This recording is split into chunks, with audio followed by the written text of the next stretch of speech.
Évangile, paix à tous. Et à ton esprit. Lecture du très saint Évangile selon saint Jean. Gloire à toi, Seigneur, gloire à toi. Soyons attentifs.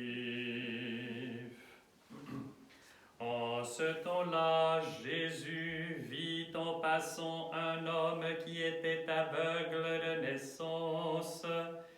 Ses disciples lui demandèrent: Rabbi, qui a péché, lui ou ses parents, pour qu'aveugle il soit né? Jésus répondit: Ni lui ni ses parents, mais c'est pour qu'en lui se manifestent les œuvres de Dieu. Tant qu'il fait jour, il me faut faire les œuvres de celui qui m'a envoyé. La nuit vient où nul ne peut travailler. Tant que je suis dans le monde, je suis la lumière du monde. Cela dit, il cracha à terre, fit de la boue avec sa salive, en enduisit les yeux de l'aveugle et lui dit: Va te laver à la piscine de Siloé, c'est-à-dire à la piscine de l'envoyé. L'aveugle s'en alla, se lava et il revint voyant clair.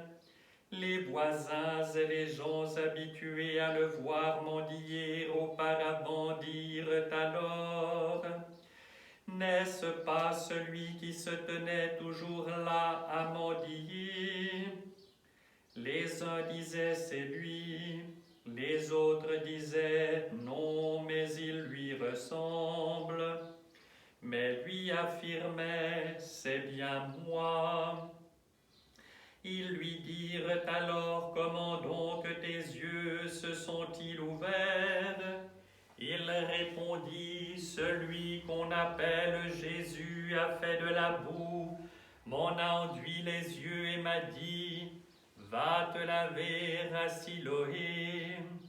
Alors je suis parti, je me suis lavé et j'ai vu clair. Il lui dit: Où est-il? Il répondit: Je ne sais. On amène aux pharisiens l'ancien aveugle.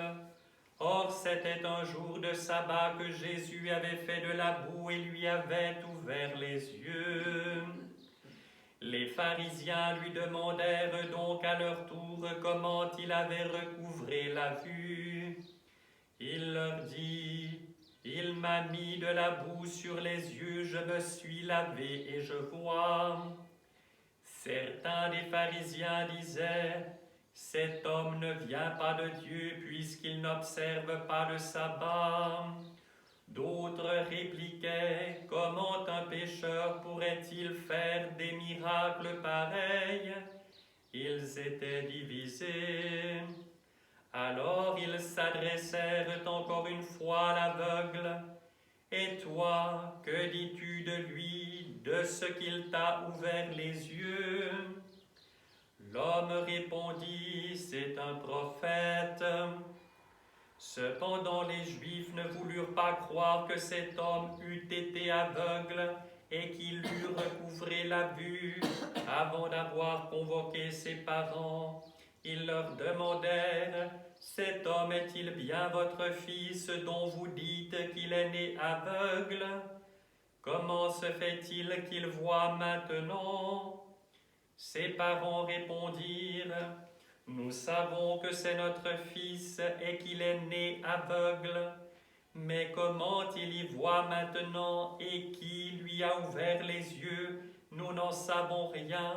Interrogez-le, il est assez grand pour s'expliquer. C'est par crainte des Juifs que ses parents parlèrent ainsi, car les Juifs s'étaient déjà mis d'accord pour exclure de la synagogue quiconque reconnaîtrait Jésus pour le Christ. C'est pour cette raison que ses parents avaient dit: Il est assez grand, interrogez-le. Les Juifs le convoquèrent donc une seconde fois et lui dirent « Rends gloire à Dieu. Nous savons, nous, que cet homme est un pécheur. » Il répondit « Si c'est un pécheur, je ne sais. Ce que je sais, c'est que j'étais aveugle et qu'à présent j'y vois. » Ils lui dirent alors « Comment a-t-il fait pour t'ouvrir les yeux ?» Il leur répondit « Je vous l'ai déjà dit et vous ne m'avez pas écouté. Pourquoi voulez-vous l'entendre une seconde fois? Auriez-vous envie de devenir ses disciples vous aussi ?» Ils l'accablèrent d'injures, disant « Toi, tu es disciple de cet homme, nous, c'est de Moïse que nous sommes les disciples. Moïse, nous savons que Dieu lui a parlé, mais lui, nous ne savons d'où il est. » L'homme leur répondit « C'est là justement la chose étonnante, que vous ne sachiez pas d'où il est, alors qu'il m'a ouvert les yeux. Nous savons bien que Dieu n'exauce pas les pécheurs, mais que si un homme l'honore et accomplit sa volonté, celui-là, il l'exauce. Jamais on n'a ouï dire que quelqu'un ait ouvert les yeux à un aveugle de naissance. Si cet homme-là ne venait pas de Dieu, il ne pourrait rien faire. » Ils lui répondirent « De naissance, tu n'es que péché et tu nous fais la leçon. » Et ils le chassèrent au dehors. Jésus apprit qu'il l'avait chassé. Le rencontrant, il lui dit « Crois-tu au Fils de Dieu ?» Il lui répondit « Et qui est-il, Seigneur, pour que je croie en lui ?» Jésus lui dit « Tu le vois, c'est lui qui te parle. » Alors il dit « Je crois, Seigneur », et il se prosterna devant lui. Gloire à toi, Seigneur. Gloire à toi.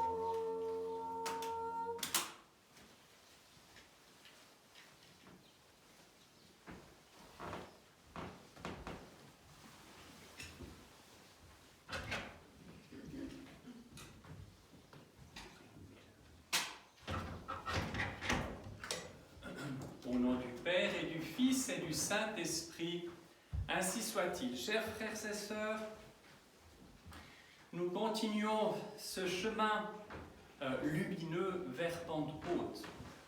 Nous sommes encore tout dans la joie de Pâques. Jeudi prochain, nous célébrerons l'Ascension. Et si vous êtes attentifs, les différents passages de l'Évangile que nous avons entendus tous ces derniers dimanches tournent, ou sont centrés plutôt, sur la personne du Christ comme lumière du monde, comme source vivifiante, comme vie au fond. Et nous voyons qu'il y a le choix pour tout homme de 2 voire de 3 chemins. Le premier, c'est d'approcher les choses avec un cœur préparé, un cœur purifié. Et à ce moment-là, le cœur reconnaît son Maître, le Seigneur Tout-Puissant et Miséricordieux, et reconnaît le Christ pour qui il est.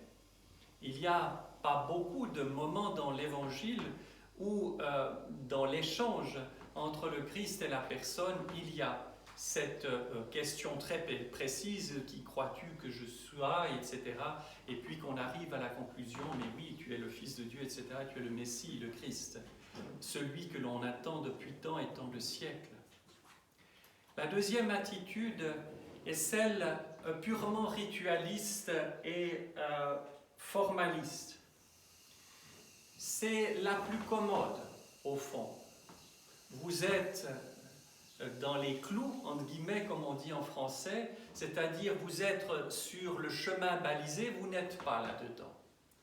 Il n'est pas question d'esprit, mais d'accomplissement des règles purement et simplement. Ce que je veux dire par là, encore une fois, comprenez-moi bien, ce n'est pas que nous ne devons pas accomplir les commandements, les règles, mais nous ne devons jamais les séparer de l'esprit. Et que si les règles sont appliquées de manière vide, si vous voulez, sans la présence vivifiante du Christ, eh bien tout cela est absolument inutile. Repensez à ce que dit saint Paul, j'aurais une fois déplacé les montagnes, etc. Si je n'ai pas l'amour, la charité, tout cela ne sert de rien. Donc, ça c'est une autre possibilité, la deuxième voie. Et la troisième voie, c'est l'indifférence pure et simple. C'est celle dans laquelle nombre de nos contemporains vivent. Et la question fondamentale, en vérité, est celle-ci. Qui est Jésus? Est-il le Christ? Est-il le Messie attendu? Est-il le Fils de Dieu? Est-il le Verbe fait chair? Est-il celui qui peut briser, si vous voulez, ce cercle infernal de la mort et nous rendre la vie, la vraie vie, la vie éternelle, celle pour laquelle nous avons été créés et qui a été comme blessée véritablement, blessée de mort, si vous voulez, par la chute de nos premiers parents. Et nous sommes dans la situation d'Adam jour après jour. Est-ce que nous choisissons la vie ou la mort? Est-ce que nous reconnaissons dans nos pensées, dans nos actes, dans nos paroles, la présence vivifiante du Christ ou non? C'est donc pas une question abstraite, c'est une question absolument cruciale, centrale. Qui est Jésus pour moi? Est-il Seigneur? Est-il mon Dieu? Est-ce que je puis dire comme saint Thomas, l'apôtre Thomas, mon Seigneur et mon Dieu? Pas des lèvres, mais de tout mon cœur, de tout mon être. Et c'est ce qui conditionne toute notre existence. Si cela est véritable, malgré nos faiblesses, malgré nos infidélités constantes, innombrables, mais si tout au fond de nous, nous l'avons choisi lui, nous l'avons reconnu lui, nous voulons le servir lui, à ce moment-là, malgré nos faiblesses, malgré nos chutes, nous appartenons déjà à la vie et la mort est vaincue en nous. Que contemplons-nous dans l'événement de Pâques? Le tombeau vide. C'est absurde de contempler une cavité, un caveau, s'il n'y a pas quelque chose de derrière, et ce tombeau est vide parce que celui qui y a été mis est ressuscité. Nous disons, Christ est ressuscité. On peut de nouveau. Christus voskreser. Christus ist auferstanden. Quand nous disons ça, nous confessons des lèvres, par les lèvres, ce que notre cœur dit, c'est-à-dire un cri de joie, quelque chose d'absolument inouï. Ceux qui ont été témoins, ou ceux qui ont entendu parler de ce qui se passe le grand samedi, lorsque le feu de Dieu descend sur la terre, dans le Saint-Sépulcre, ont vu cette joie immense qui s'empare des cœurs. Ça n'est pas une hystérie collective, c'est le signe de l'union du ciel et de la terre. Et tous les cœurs humains, à ce moment-là, sont dans la joie. Et il faut réaliser qui est véritablement le Christ, encore une fois, pour approcher saintement, dévotement, avec piété de la fête de Pentecôte. Parce que nous ne pouvons pas dissocier la venue du Saint-Esprit de la réalité du mystère de l'incarnation et de l'amour immense du Père. C'est une fête réellement de la Trinité. Le Christ dit bien que ce consolateur, ce paraclet qu'il promet aux apôtres, leur fera ressouvenir tout ce que je vous ai dit. Notre âme, enténébrée par les soucis de la terre, par nos propres limites, sans entrer dans le détail de celles-ci, a tendance à oublier les choses, non pas à les rejeter, mais toutes ces choses saintes que nous avons vues, que nous avons vécues, que nous avons ressenties, sont souvent comme ensevelies sous une couche extrêmement épaisse de poussière. Et le Saint-Esprit est justement là pour souffler sur cette poussière et qu'apparaisse toute brillante la consolation divine, tous les mystères dont nous avons été témoins.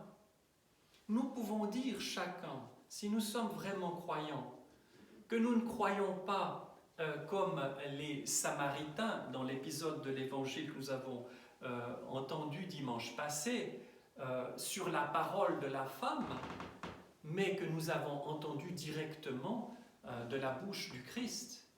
Lorsque nous entendons l'Évangile, lorsque nous laissons la parole de l'Évangile descendre dans notre cœur, que se passe-t-il? Nous entendons réellement la voix du Christ. C'est pas Dieu dit que, etc. Je vous dis. Cette capacité de dire « je vous dis », c'est la capacité de Dieu seul et uniquement. Alors oui, chers frères et sœurs, nous avons reçu la marque du don du Saint-Esprit dans les rites d'initiation que constituent le baptême, la chrismation, la communion. Nous l'avons reçu, ce Saint-Esprit. Nous avons été greffés par notre baptême sur la personne même du Dieu homme. Chers frères et sœurs, nous pouvons tous dire, sans vanité, si nous sommes sincères, en toute humilité par ailleurs, parce que nous réalisons bien l'abîme qu'il y a entre Dieu et nous, que nous connaissons Dieu, que nous l'avons rencontré. Nous allons tout à l'heure communier au précieux corps et au saint sang du Seigneur. Il ne faut jamais communier de manière automatique, parce qu'on est à l'église, tout le monde va communier, je vais me confesser, je communie. Non, non, non. Je vais rencontrer mon Seigneur et mon Dieu. Je vais recevoir la vie éternelle. Je vais recevoir le médicament à toutes mes maladies spirituelles. Je ne dois jamais être horrifié de l'état dans lequel je suis, dans le sens que je suis trop indigne de m'approcher du Seigneur et refuser de m'approcher du Seigneur parce que je suis indigne. Qui peut être digne? Personne. Le Christ est venu sauver, vous le savez, pas ce qui était en perdition. Le Christ dit, je suis venu sauver ce qui était perdu. Et nous sommes tous perdus. Il faut une disposition du cœur, un désir véritable, une volonté d'adoration, pas d'élucubration, d'adoration. Je ne dois pas travailler du chapeau. Je dois ouvrir mon cœur et me prosterner devant la majesté divine, comme Moïse devant le buisson ardent. C'est tout, quel que soit notre état. Et Dieu supplée à toute faiblesse. Ce que l'on dit dans les vœux, par exemple, monastiques, il supplée à toute faiblesse. Et dans les mystères d'ordination. C'est pas pour rien. Qui est digne? Lorsque le prêtre se tient devant l'autel, et au moment de la consécration, c'est pas pour rien que l'iconostase est fermée, parce qu'on est devant le mystère des mystères. Exactement, on est devant le mystère des mystères. Et à ce moment-là, nous sommes comme Moïse, nous nous voilons la face, parce que qui peut voir les choses les plus saintes? Eh bien le prêtre, tout indigne, tout pécheur qu'il est. Il n'est pas meilleur qu'un autre, mais il a reçu par le mystère de l'ordination une grâce particulière pour accomplir ce mystère inouï, qui est d'utiliser l'impératif, de commander au Saint-Esprit, de commander à Dieu le fait que le pain et le vin deviennent corps et sang du Christ. Mystère inouï. Le prêtre devrait être foudroyé là-devant, atomisé, réduit en poussière. Et pourtant Dieu, quelque part, le grand effort n'est pas celui de l'homme, il est celui de Dieu qui se retire presque, ou se retient plutôt, pour ne pas nous exterminer. Pas parce qu'il a une volonté destructrice, mais parce qu'il est l'amour absolu, la vie absolue, et nous sommes tellement handicapés. Ah, chers frères et sœurs, n'ayons jamais de mauvais ou de faux scrupules. Reconnaissons notre état de chute. Sachons que nous tenons tout de Dieu, que tout lui appartient, que tout retourne à lui. Et à ce moment-là, notre cœur sera libre comme un petit oiseau.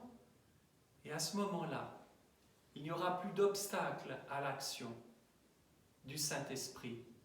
Oui, chers frères et sœurs, le Christ est ressuscité. Christos veskris. Christ is risen. Au nom du Père et du Fils et du Saint-Esprit, ainsi soit-il.